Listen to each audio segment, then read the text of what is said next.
Hey guys. Yeah, that's sort of borrowing from Bobsheux. So, but speaking of Bobsheux, I kind of wanted to talk about something that he kind of relates to, in a sense. Now, I did a video earlier this morning that I will be posting that I'll probably be posting as well, because I basically have more physical visual. I have more physical visual. I have more visual aids. Easy for me to say. I have more visual aids that can help me out. Now, speaking of which, the one thing that Bobsheux does, of course, like with any reviewer, he reviews stuff and he gives his opinion. And he's been more infamous, if not known, for doing reviews of the constant Alpha and Omega movies, as well as dedicating a month, dedicating a month to doing all the Land Before Time movies. Now, here's the thing. About these sequels. One thing Bobsheux has a point on is there are certain things in these movies that these characters should know nothing about.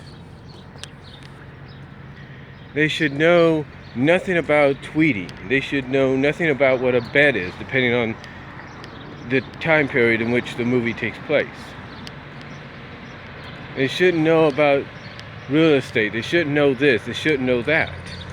And he has a point. They shouldn't. But yet they do. And why is that? Well, it's quite simply this. It seems, and Bob, I'm pretty sure you would agree with this, it seems to me that the writers of these sequels are trying to make things more modernized. They're trying to make them more identifiable for the young viewers. Or, in a sense, since they believe younger viewers will be watching this more than older viewers, they pretty much feel that the younger viewers will get a kick out of the little joke of a character reference asking another character if they tweet, and they shouldn't know what a tweet is, or what is Twitter. So kind of understandable in that. So I could understand where you're coming from when you feel very furious about how movies can reference things that the characters in reality shouldn't even know about, but yet they do. And I think what happens here is that you either have the same writers doing these movies, or you have different writers, and these writers have no idea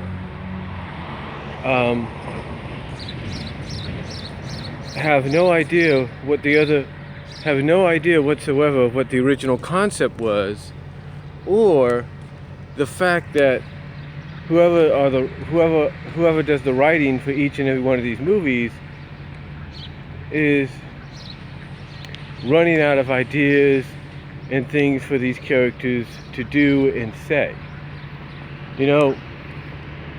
One thing Bobsheux brought up is, if you're going to do follow-ups to movies like Land Before Time and Alpha and Omega, that's fine.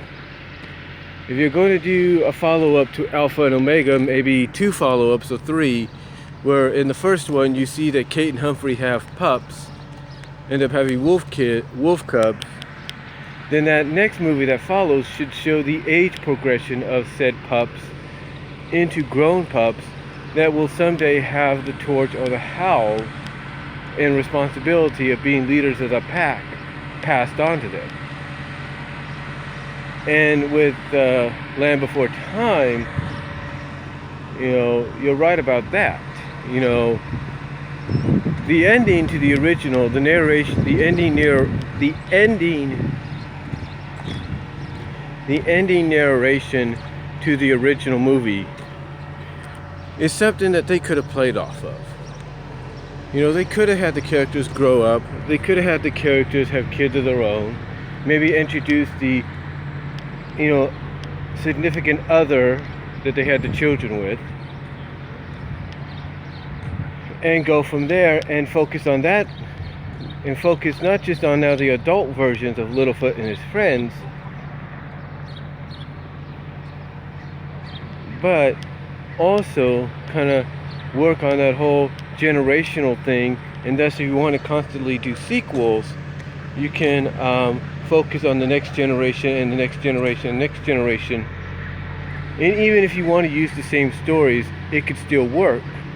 That could still work, and it would be more passable because you're not relying on keeping Littlefoot and his friends young.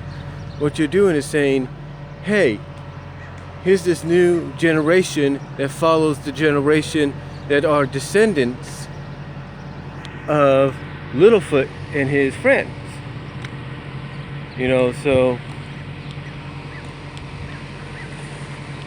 So in a way, it makes sense for them. It would make sense, even if you want to do the same stories, the same 14 stories that you did, or 13 stories afterwards that Universal did, those would be more acceptable, if not more tolerable, if they did the generation thing. Because you can start out with Littlefoot and his friends, next sequel you have them grown up, maybe with significant others, and they are now the parents of the new generation, and thus rinse and repeat, and in a sense at the same time you can kind of switch the Littlefoot role around, so it's not just on a young brontosaurus. You can switch it around to where it's on maybe the daughter or the son of Sarah, or if it's on the daughter and the son of Petrie, so on and so forth. It would make sense and it would work. Like I said, you can even use the same stories if you want to.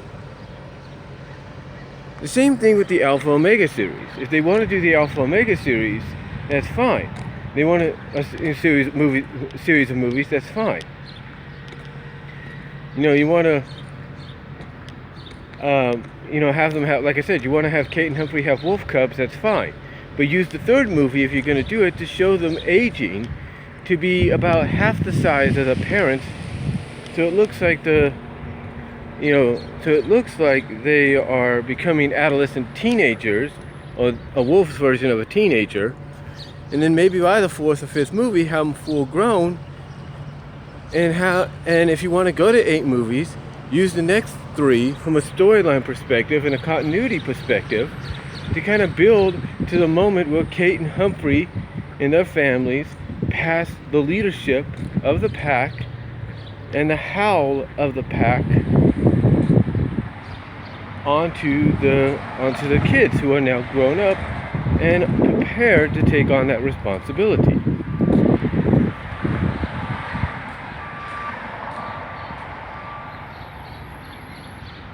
To me, it would make sense for them to do that.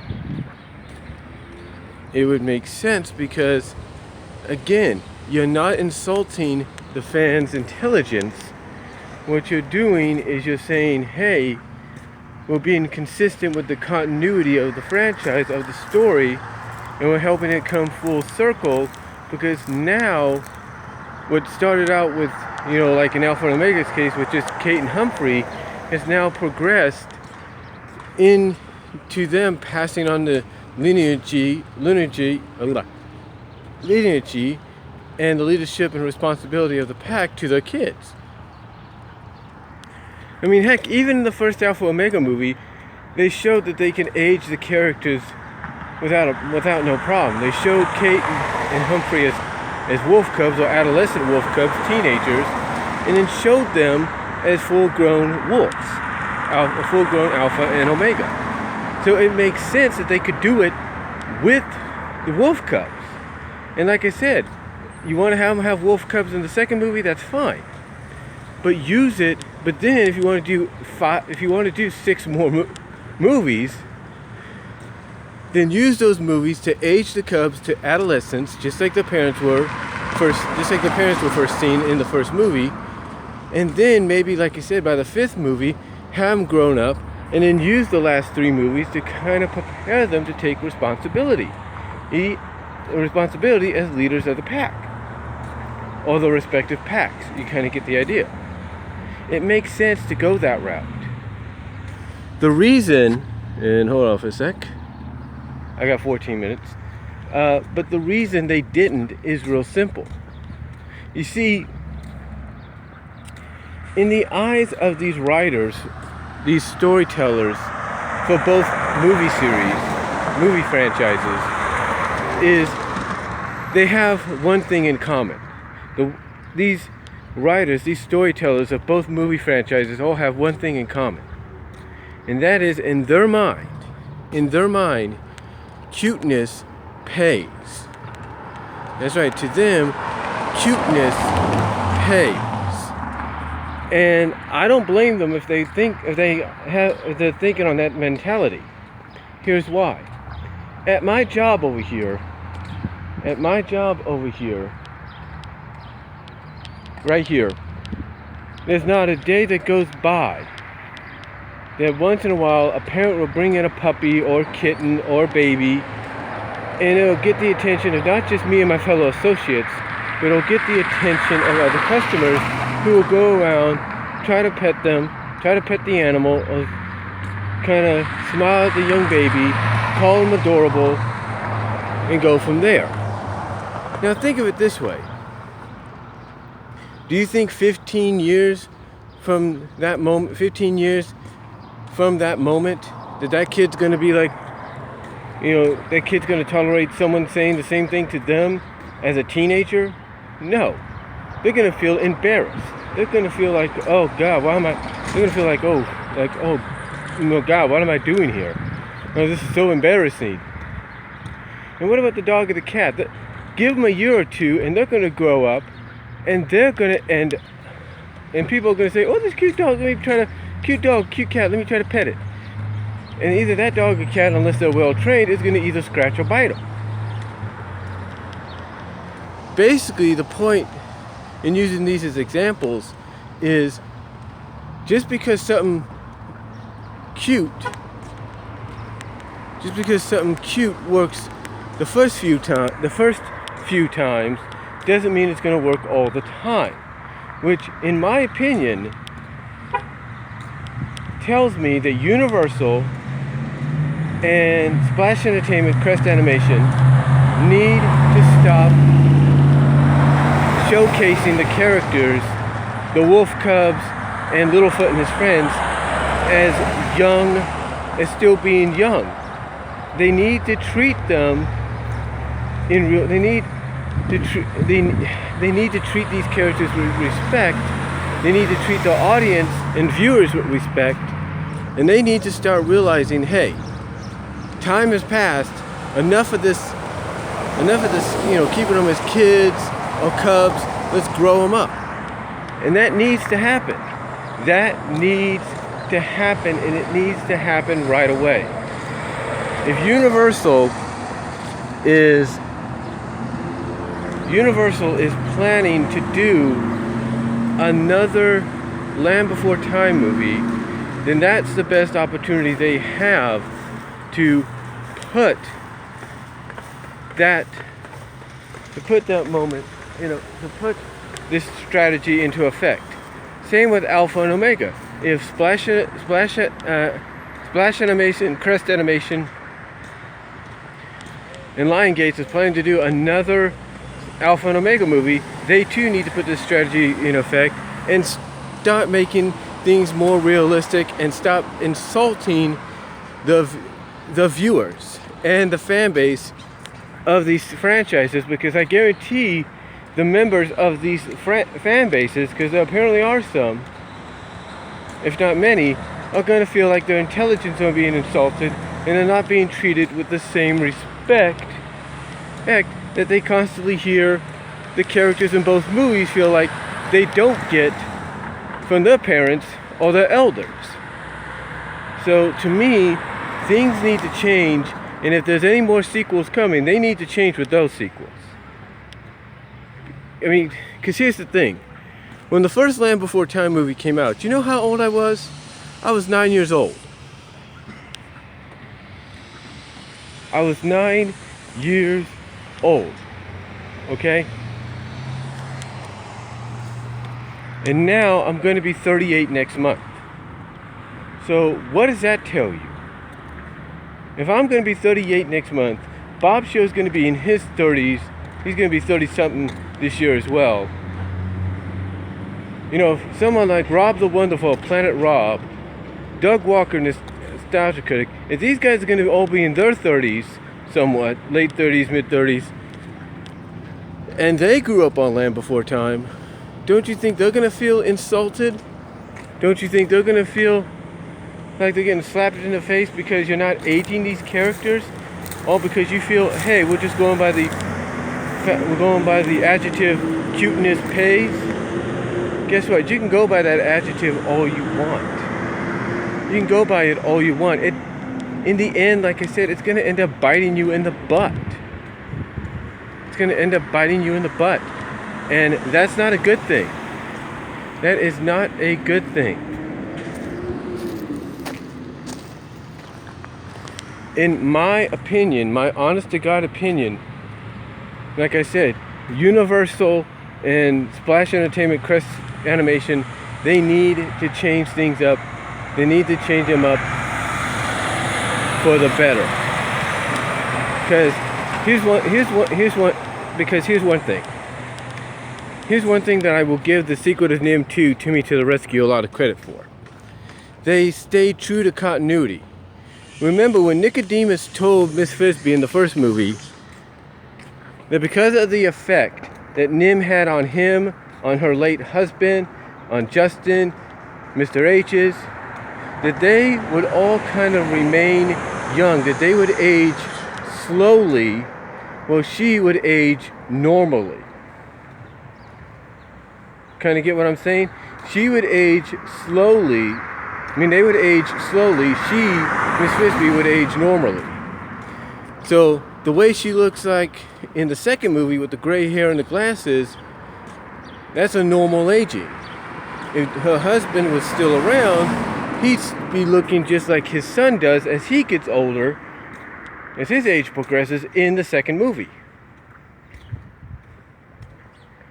So, in a way, at least the movie, despite how you feel about it, stayed true to continuity.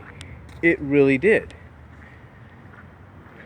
You know, American Tail. American Tail, you take the mid-quill, prequel movies out of the, out of the equation, and you take a look at the first movie and 50 Goes West, the sequel to it, and it too stayed true to continuity because it aged the characters as well. One good example is Fievel's older sister, Tanya. Because remember, she looked like she could be about the same age as... She could be the same age as Fievel, but what happens? In the second movie, she's aged up to be like a teenager. She's basically portrayed as a teenager, or a coming-of-age teenager. They even had a baby sister, and she's aged up. The point I'm trying to make is, even the two American Tail movies, the first one and the sequel, stay true to continuity. The sequel was consistent with continuity. And that is what I think a lot of people look at as the problem, like Bobsheux does, with the Alpha and Omega movies and the Land Before Time movies. They're not being consistent with the continuity. Because if they were consistent, like Bob showed as an example, and when he reviewed the first three movies in the Land Before Time series, like I said earlier, Littlefoot and his friends would be older, they'd have kids of their own, and then even if you use the same stories for the next many movies that they did, you could do it in a sense where it would feel the same as it does now, but it would feel almost fresh if they capitalized on that whole growing up together and passing on those stories to generation from generation line at the end of the original movie. It would have worked because you wouldn't be depending, like I said earlier, on the same characters. It'd be a different generation, and you can always have certain characters switch roles. Like I said, you can have one of the other characters' children be in the Littlefoot role, and vice versa. And like I said, true, it could remain the story would remain the same, but it would feel a little bit more fresh. And like I said, with the Alpha and Omega movies, you want Kate and Humphrey to have cubs, wolf cubs, that's fine.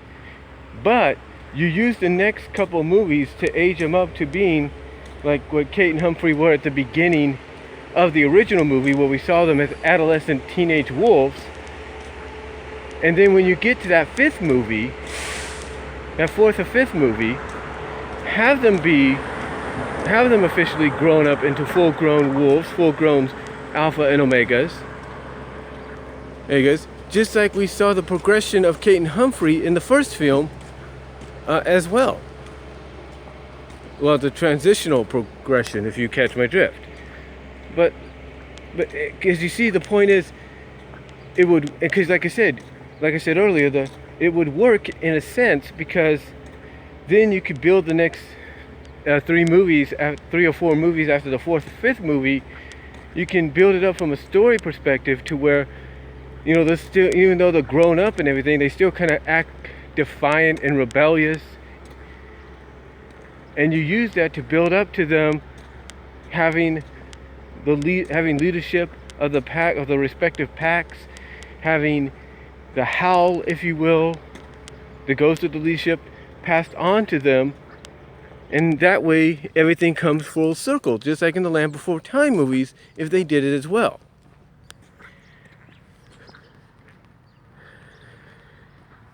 The point I'm making is, folks, is that if you want to do movies, you want to do sequels, that's fine. I don't have a problem with it, neither does Bobsheux, and neither does anybody else.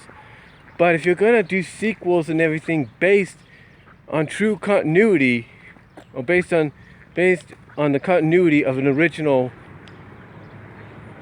on the original format, on the original story, then you need to do so. You don't need to jump the shark. You don't need to make them reference things that they shouldn't know anything about, and you darn sure shouldn't have them.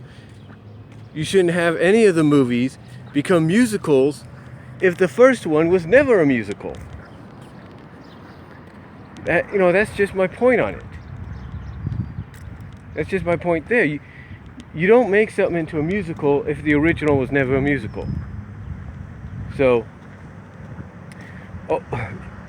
overall, and let me check my time here. I got 2 minutes. Overall, again, I have nothing against sequels being made, neither does Bobsheux or anything like that, as long as they stay true to what brought the original film, the original formula to the dance, and made it a success, majorly or semi. So, let me know what you guys think down below. Bobsheux, let me know what you think if you watch this. But again, this is just my opinion on it. I know some of you may share different opinions, but let me know down below. Comment if you like. I have to head into work now, and I'm out. God bless. Take care.